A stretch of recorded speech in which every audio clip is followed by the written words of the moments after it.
안녕하세요. 활동가 최혁준입니다. 보통 어떤 동물원에서 어떤 동물을 전시한다고 할 때 가장 먼저 고려해야 될 게 무엇일까요? 동물원에서 기르는 동물은 야생동물이기 때문에 이 종이 원래 야생에서 어떻게, 어디서, 어떤 모습으로 살아가는지, 즉, 이 종의 생태에 대해서 알고 나서 그거를 어떤 시설의 조성이나 설계나 관리에 반영을 해야겠죠. 이게 먼저인 게 맞습니다.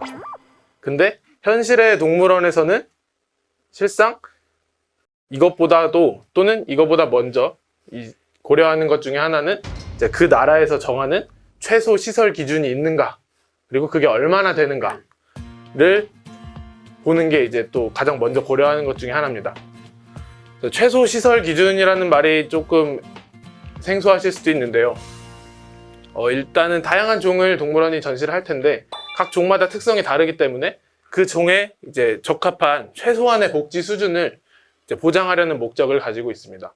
그래서 이제 골자는 아까 말씀드린 대로 해당 종이 야생에서 사는 모습을 비록 갇혀 살지만 여기서도 보장을 할 수 있게끔 그 모습을 최대한 보여주면서 자기가 타고난 대로의 기능을 하면서 살 수 있게끔 하는 게 이제 목적이 있고요.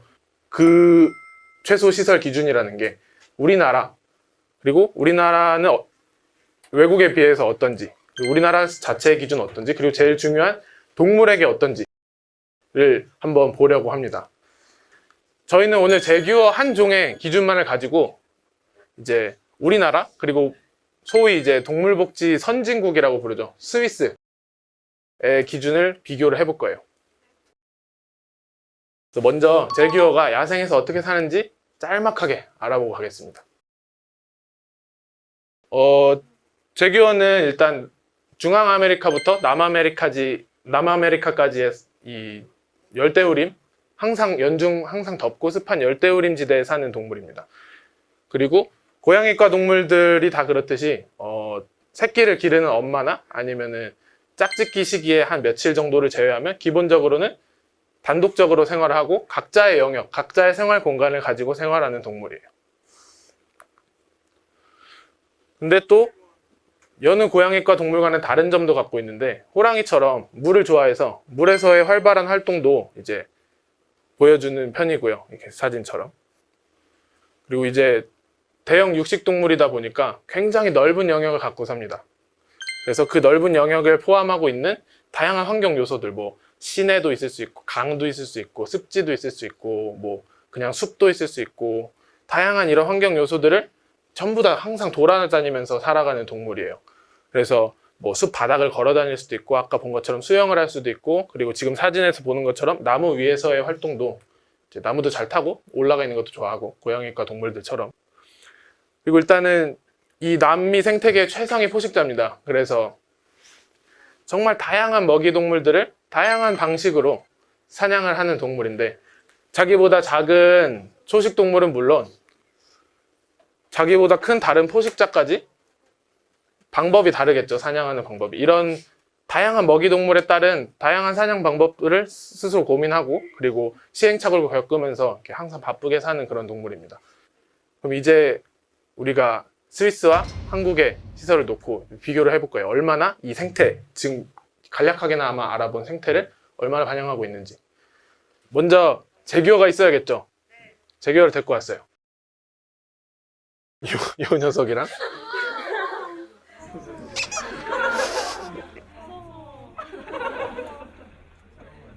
이제 흑제규어도 하나 데리고 왔어요.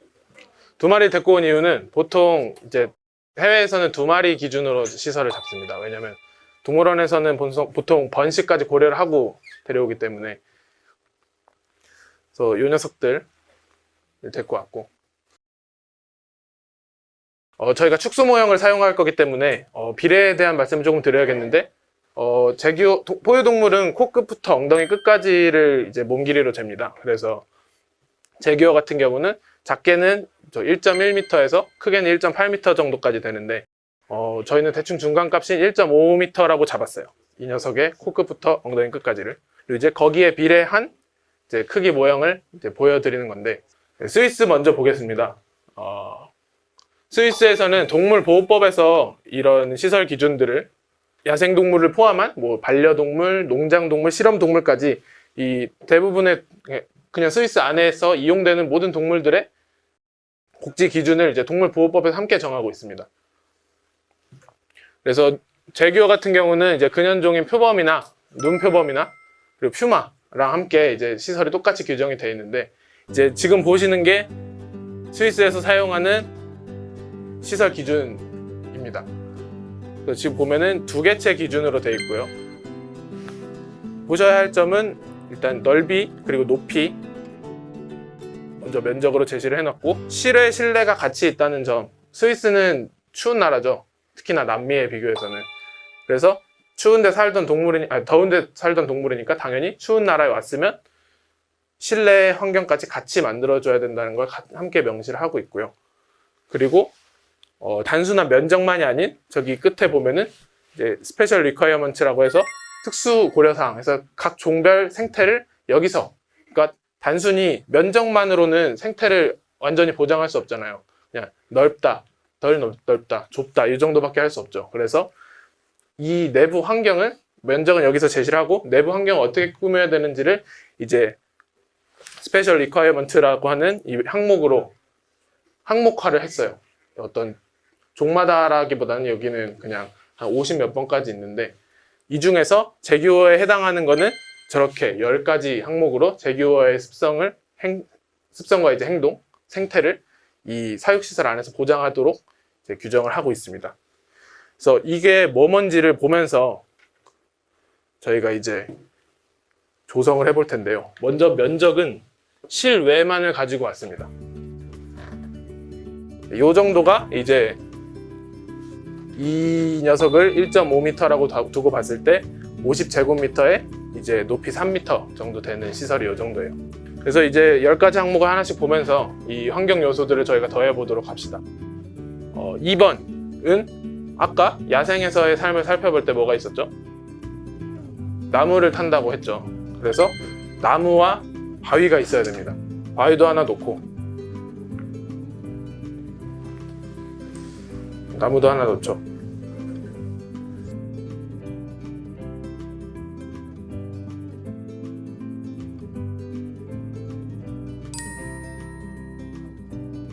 뭐 다른 나무들도. 이건 진짜 나무예요.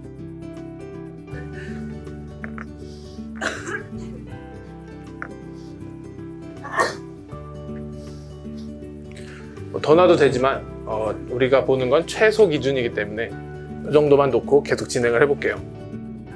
나무와 바위가 필요한 이유는 기어오른 습성이 있고 그걸 좋아하기 때문이에요. 그래서 당연히 제규어를 기를 거면 기어오를 수 있게 해줘야 된다는 이제 이 나라에서 상식인 거죠. 4번 종의 특성에 따라 뭐 단독상 또는 무리로 사육한다고 되어 있는데, 아까 제규어는 기본적으로는 단독 생활한다 했어요. 그리고 이제 필요에 따라서 뭐 짝을 만날 때나 새끼를 기를 때는 같이 산다고 했는데, 그래서 4번 항목 같은 경우는 그런 제규어의 단독 생활 또는 필요에 따른 이제 같이 사는 생활을 함께 보장을 할 수 있는 항목이 되겠고요. 그리고 6번은 이제 몸을 피하거나 숨을 수 있어야 한다. 그리고 가림막이 제공되어야 한다고 말을 하고 있습니다. 이거는 이제 소위 말하는 선진 동물원이랑 후진 동물원을 구분하는 또 하나의 기준이기도 한데, 동물원을 왜 가요? 보려고 가는데 동물이 숨을 수 있게 해주는 거예요. 어떻게 보면 이 동물원의 가치 또는 존재 이유에 좀 배반하는 특성일 수도 있죠. 하지만 관람객이 한 번 와서 보는 것보다는 여기서 평생 사는 동물을 더 먼저 생각해주는 그런 항목인 거죠. 은신처에 대한 기준이 뒤에 있어서 그때 같이 이제 엄폐물을 같이 놓도록 할게요. 그리고 이제 격벽이나 차단막이 필요하다는 거는 그런 걸 말합니다. 어떤 관람로와의 배리어가 필요하다. 왜냐하면 육식동물이니까 이거는 또 안전을 위한 또 하나의 기준일 수 있고요. 15번 이제 지면보다 높은 휴식 공간이 필요하다. 고양이 기르는 분 계세요? 고양이들 집에서 기를 때 뭐 놔주죠? 캣타워 놔주죠. 고양이과 동물들의 공통적인 특징이에요. 높은 데서 쉬는 걸 좋아합니다. 그래서 제규어도 마찬가지로 높은 휴식 공간이 필요한 거죠. 그래서 높은 휴식 공간을 준비해 봤습니다. 그래서 높은 곳에서 쉴 수 있는 공간은 여러 가지 형태가 될 수 있어요. 이렇게 뭐 나무 위에 그냥 평평한 판을 올려줘도 되고, 뭐 아니면 아예 뭐 바위나 나무를 굉장히 높게 해줘서 거기에서 쉴 수 있게 해줘도 되고, 뭐 다양할 수 있는데 일단은 가장 일반적인 형태를 가져와 봤고요. 그리고 이제 아까 물을 좋아하는 종이라고 했죠. 그래서 풀장이 있어야 됩니다. 근데 한 가지 말씀드리자면 이 풀장은 좋은 풀장은 아니에요. 왜 그럴까요? 막혀 있어서도 그럴 수 있죠. 동그래서. 그렇죠. 얘가 들어가면 얘는 못 써요. 근데 얘가 쓰고 있을 때도 얘는 쓰고 싶을 수도 있죠. 그래서 동물에게 선택의 여지를 많이 주는 환경이 이제 더 복지적인 환경입니다. 그래서 이런 경우에는 지금 또 최소 기준만을 가져왔고 각각을 제공하라는 얘기가 없어서 이렇게만 만들었는데, 실제로 좀 더 현실적인 복지를 고려한다면 좀 더 넓게 해주거나 아니면 폰드를 2개를 만들어줘야겠죠. 그리고 이게 간략화된 모형이기 때문에 감이 잘 안 오실 수 있지만, 뭐 실제로 여기에서 말하고 있는 기준을 대체로 충족시킨 환경은 뭐 이런 모습 정도가 될 수 있겠죠. 여기는 스위스는 아니고 네덜란드 동물원인데요. 유럽 지역의 어떤 수준 있는 동물원들은 대체로 이제 유럽 수족관, 동물원 수족관 협회에 묶여있기 때문에 대체적인 어떤 복지 기준이 비슷하다고 보셔도 무방할 듯 합니다. 그래서 지금 아까 우리가 항목으로 살펴본 것들이 하나씩 다 보이죠. 바위도 있고, 나무도 있고, 나무에 쉴 수 있는 공간도 있고, 물도 있고, 숨을 수 있는 수풀도 많네요. 나머지 4개를 더 보겠습니다. 개체마다 각각의 은신처를 줘야 돼요. 은신처를 각각을 중요시 하는 건 왜 그럴까요? 은신처라는 거는 그냥 자기가 자고 싶거나 쉬고 싶을 수도 있지만 어떤 위험한 상황일 수도 있어요. 개체끼리 싸우는 경우라든가. 그러면 몸을 피할 곳이 있어야 되는데 이게 하나밖에 없으면 또 이제 들어가지 못하는 개체한테는 위험한 상황이 생길 수도 있고. 제규어는 대형 고양이과 동물이죠. 그래서 이제 2.5 제곱미터를 또 맞춰 갖고 왔습니다. 요 정도 크기고요. 보통은 이렇게 고양이과 동물은 이렇게 덴이라고 하죠. 굴 형태로 만들어 줍니다. 그래서 2마리니까 2개를 가져왔어요. 만들어 왔어요. 슬슬 저희의 시설이 완성이 되고 있는데, 이렇게라도 돼 있는 동물원을 우리나라에서 보신 기억이 있나요? 아까 특히 말한 이 은신처는 우리나라 동물원에서 많이 못하고 있는 부분 중에 하나예요.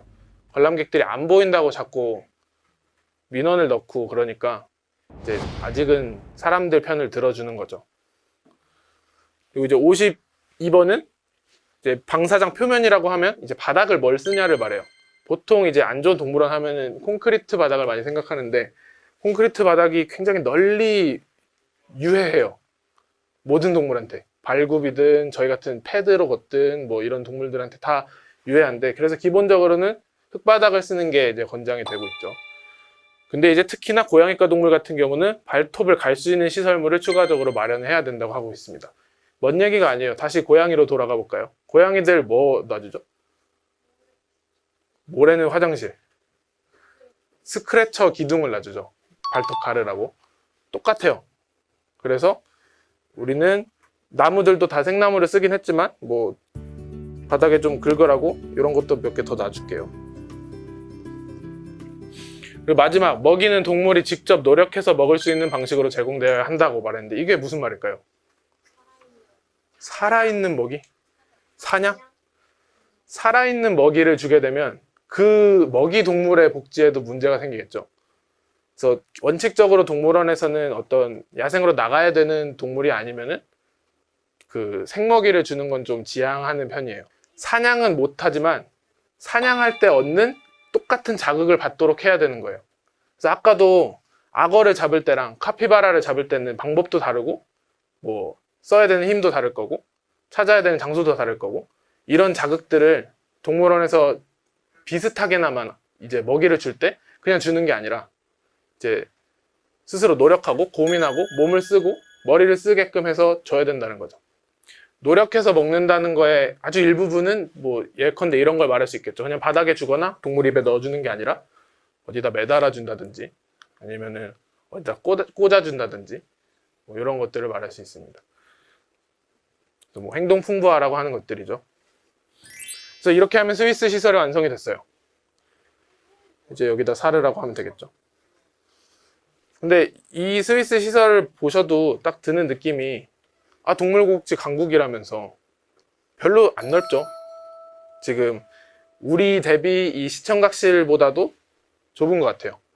스위스가 완성이 됐으니 대한민국을 봐야 되는데 우리나라는 동물복지법에서는 그냥 전반적인 학대 행위를 금지하고 있을 뿐이지 어떤 다양한 계통의 동물들, 특히나 뭐 보통 우리가 카테고리로 묶는 실험, 뭐 반려, 야생 이런 동물들을 포괄적으로 하는 거는 별로 없어요. 그런 노골적이고 너무 과학적인 학대 행위들만 금지를 하고 있고, 우리나라에서 동물원과 관련된 법이 이제 생긴 지 얼마 안 됐는데 거기에서도 보면 6조에 딱 저만큼의 글이 동물에게 어떤 환경을 제공해야 한다는 거를 저만큼밖에 명시를 하고 있지 않은데, 지금 읽어보면 뭐 어쩌고저쩌고 하면서 적정한 서식 환경을 제공하여야 한다 하고 끝나요. 어떤 게 적정한 서식 환경인지 법이 정해주고 있지 않아요. 그러면 어떻게 되겠습니까? 각 시설의 해석에 맡겨지겠죠. 내가 생각하기엔 그냥 쪽방에다가 콘크리트 발라서 제규어를 넣어도 이건 적절해 라고 하면은 적절한 거죠. 실제로 그런 것들을 보게 될 거예요, 뒤에. 그래서 우리나라 동물원법은 동물원 동물들은 전혀 보호하고 있지 못한 수준인 거죠. 근데 다행히 제규어는 다른 많은 동물들은 이제 거기서 끝나버리는데, 제규어는 한 가지 법에 의해서 더 보호를 받고 있습니다. 환경부에서 야생생물 보호 및 관리에 관한 법률이라는 법이 있는데, 이 법을 보면은 보통 이제 우리가 사이테스 협약이라고 하는 멸종위기에 처한 동식물의 국제 거래에 관한 협약의 이제 줄임말이에요. 그래서 여기에 들어가는 종 중에 또 일부만 추려서 우리나라 법에서 최소한의 사육시설 기준, 최소시설 기준을 마련을 하겠다 해서 하고 있는 것 중에 제규어가 있어요. 다행이라면 다행이죠. 그래서 여기를 보면은 여기도 적정한 사육시설을 갖추어서 환경부 장관에게 등록을 해야만 이제 허가가 나는데, 그래서 여기는 뭐가 적정한 사육시설인지에 대한 기준이 있죠. 그래서 그걸 보고 우리가 만들 거예요. 여기는 한 개체 기준으로 되어 있습니다. 근데 저희는 2개체 기준으로 만들 거예요. 그래서 일단은 굉장히 뭐가 휑하죠. 뭐가 없죠, 일단? 실내, 실외가 구분이 안 돼 있습니다. 그래서 우리나라도 충분히 추운 겨울이 있는데 지금 다들 옷에 껴입고 오셨죠. 특히나 털도 짧고 남미에서 살던 제규어한테는 특히 추운 겨울일 텐데 실내 시설이 없어도 되는 거예요. 그래서 일단 넓이, 높이 있고 이제 개체당 증가 넓이가 있는데, 특수 고려사항이라고 되어 있는 것도 그냥 저렇게 고양이과의 경우 바닥보다 높은 위치의 휴식 공간을 각각 제공까지만 돼 있고 아무것도 없어요. 저기 끝이에요. 네, 그러면 이제 한 개체가 더해졌으니까 18.9제곱미터겠죠. 그래서 그게 요 정도 됩니다. 그리고 여기도 제규어가 있어야 되니까 한 마리만 옮겨 놓을게요. 네, 높이는 2.5로 여기 스위스보다는 0.5 정도 좁은데, 여기서 아셔야 될 건 제규어의 몸통 길이가 머리끝부터 몸통 끝까지가 1.5였다는 거. 그래서 2배도 안 되는 거죠. 그래서 면적만을 제시하고 있고 어떤 특수 고려사항이 없다 보니, 그리고 저희가 하나 지켜줘야 될 게 하나 있었죠. 요거 하나.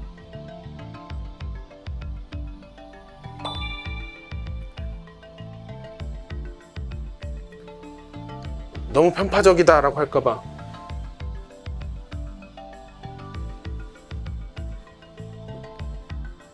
뭐 이것도 지면보다 높은 휴식 공간일 수도 있고, 각각 제공하라 했으니까 2마리라 하면 한 2개 놔줘야겠죠.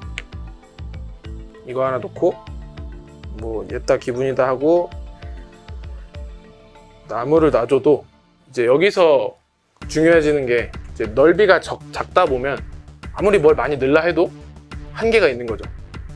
여기다 2마리가 다 있다고 생각해 보면 되게 좁죠. 근데 이게 우리나라 법에서 정하는, 우리나라 법이 인정하는 재규어의 최소 복지 수준이다. 그래서 전주, 과천, 대전인데 실제 우리나라 시설들이에요. 그래서 어떤 데는 바닥이 콘크리트고, 어떤 데는 흙만 깔려 있고, 어떤 데는 풀까지 자라 있고, 제각각이죠. 어떤 데는 구조물도 없고, 어떤 데는 그래도 은신처라도 있고, 저 올라가 있는 게 은신처예요. 어떤 데는 2마리, 어떤 데 1마리. 이제 아까 말씀드린 대로 각 동물원의 재량으로 넘어가는 게 너무 많아지는 거죠. 근데 동물원이 기본적으로 동물을 위한 공간은 아니죠. 만들어진 목적이나 하고 있는 일을 봐도. 그렇다 보니 자연스럽게 동물원은 어떤 재정 상황을 생각할 수밖에 없고, 아까 말한 것처럼 관람객의 편의를 더 생각해야 되는 이런 측면도 있죠. 네, 비교표를 가져왔습니다. 2마리 기준이고 이제 수정을 해놨어요. 네, 이렇게 보면 굉장히 눈에 띄는 지점들이 있죠.